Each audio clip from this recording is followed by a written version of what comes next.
Hello, এসো আজ্ঞা।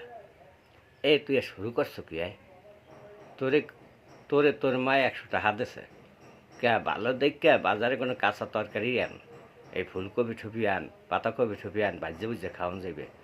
তুই যে বাজার গনে কতগুলো মূল্য আইনে থুয়ে গেছো। এই তুই মূল্য লইয়ে মগো বাড়িতে আইসো কা।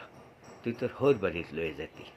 মূলা তোর হাওড়ে নিয়ে দিতে যা মা মূলার ভাজি করেন, মূলার তরকারি রান্ধেন, মূলার জুস করেন, মূলার সালাদ করেন। তুই জনমের খাওয়া খাতি। আয় তুই এই মূলাগুলা খাইয়া, এই যে মূলা খাইয়া তুই যা শুরু করছো, এটা গন্ধে রাইতে আর বাড়িতে কেউ থাকতারে না। তুই ঠাস ঠোস করে পাদা শুরু করো। আয় এই মূলা খাইয়ে তুই জোবাটা পাইছো কি? বাজারে তোর তোর মতো এর মূলা কেনে না কেউ। এই মূলা শুলা লইয়ে ঘরে ওই বাড়িগুনে বাইরা তাড়াতাড়ি বাইরা। মূলা ছুলা খাইতার না। ওই মূলা লইয়া তোর হাওড়িতে নিয়ে রাঁধে দিয়ে যা। মূলার পুরি মাছ লইয়ে কিনে দিয়ে। ওরে সুবাহান আল্লাহ, মূলার গন্ধ হনলো এই বাড়িতে মুই চাই না।